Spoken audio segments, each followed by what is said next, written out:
Do these older Korean LTDs hold up today?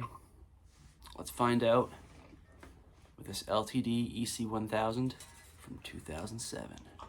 Let's go.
Time for the specs of this guitar, LTD EC-1000 from 2007, I believe.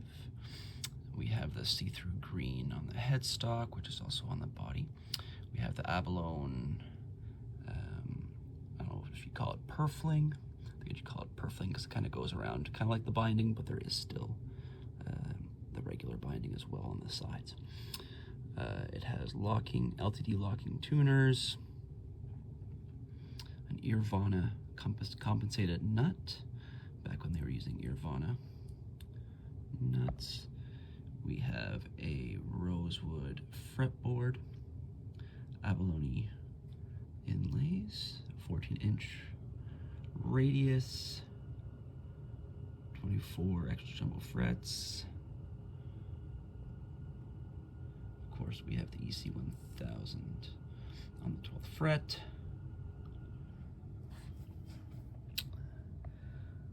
Stock, this came with EMG 81 and 60. I replaced it soon after I got it. I got it used with a DiMarzio Titan set. We have a 3-way toggle. Again, we also have the abalone on the body. We have a Tone Pros locking pneumatic system and tailpiece, 2 volumes and a tone. Flip it over here very quickly. Alright.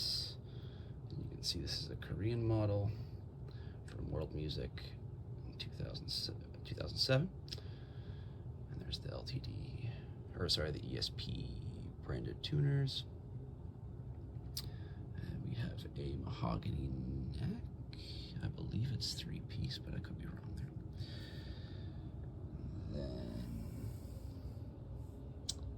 And then of course the body is mahogany with a maple top, and then a quilted maple veneer on top of the maple top. And the veneer is actually quite nice. It looks really, really good. And of course this is the thin body EC models, not the traditional models which have the thick bodies. And I think that's it for the specs.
right, so how do these older Korean LTD models hold up today in comparison to the newer ones that are made both in the same factory in Korea as well as Indonesia that are also producing the EC-1000 series and some of the other models like the H series, Horizons, and so on. For the 1000 series lineup, really well. Honestly, it's really hard to tell the difference in terms of quality, build, sometimes even feel from one of these older 2007s, for example, and one of the newer ones coming out 2022, 2023, especially the Korean ones. I noticed the Korean ones tend to have kind of like just a more similar neck than Indonesian ones do. The Indonesian ones seem to get the newer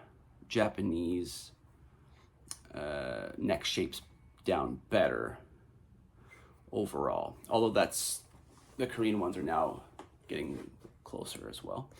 The Korean ones still kind of were having the thinner neck profiles. But since ESP changed over to E2, they also changed a lot of the neck profiles and made them thicker. And the Indonesian ones kind of copied right away, and it's taken a little longer for the Korean factories to catch up or to make those changes, from what I've seen anyways. Maybe the ones I've had are just, exceptions to the rule. Either way, when it comes to bang for your buck, pretty much if you can get one of these or a Korean Schecter for a good price, they're not beat up, the frets are still in good condition and so on, they're very much going to be worth it. I always say to people, these are kind of some of the best bang for your buck that you can get in terms of playability, build quality, all that stuff, and usually even features. The Deluxe series especially usually comes with pretty good features, locking tuners and the like.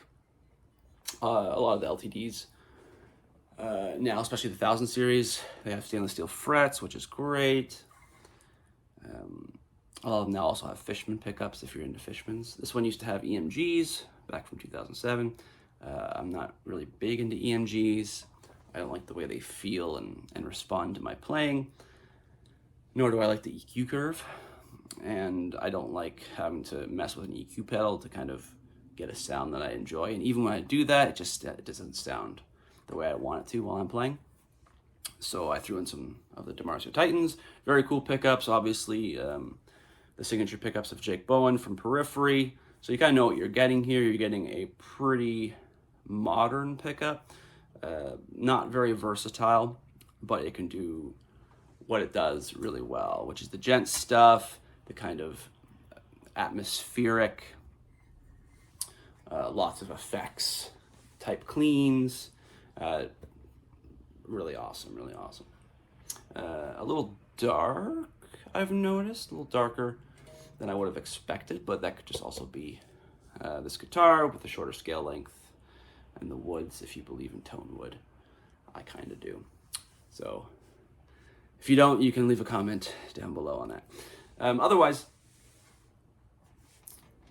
I would recommend it. The only downsides to this instrument are the nut is flush on the bass side, but not on the treble side. Do you feel that while playing? No. But it's just a small attention to detail that was missed, at least on this one. Some treble bleed, where the green paint kind of bleeds onto the binding a little bit, but again, extremely small. You have to really take a microscope to it to really be like, oh yeah, there it is. So it's not really a big deal. Especially when you can find this stuff and much worse on guitars that are a lot more expensive. So yeah, these are great workhorse guitars, definitely recommend them. Obviously guitar prices have gone up quite substantially as of late. So if you can get one of these in good condition for a good price, totally worth it. But the new ones are great value as well, considering contemporary prices. Especially when you get the stainless steel fret and so on, and the Fishmans, if you like Fishmans, a lot of people do nowadays. And there are great pickups, for sure. Anything else I want to say about this? One thing that I do find annoying, but that's just a choice in the hardware, is I always dislike the locking hardware systems. So the bridge and the tailpiece. Why? Because you always forget that they're a locking system, and you go to take a screwdriver to it to adjust height and so on. And then you realize it's not moving anywhere, and you're like, oh no, it's the locking one. And then you have to get this tiny little hex driver, and then, you know, unlock it and then lock it back in when you're done. It's kind of annoying. I don't think it's worth the hassle, in my opinion. But there's not much you can do about it. So just remember, always look for the locking tail pieces so you don't end up wrecking your screws and so on, and stripping them. Other than that, how do these compare to the newer models in terms of build quality? Roughly the same.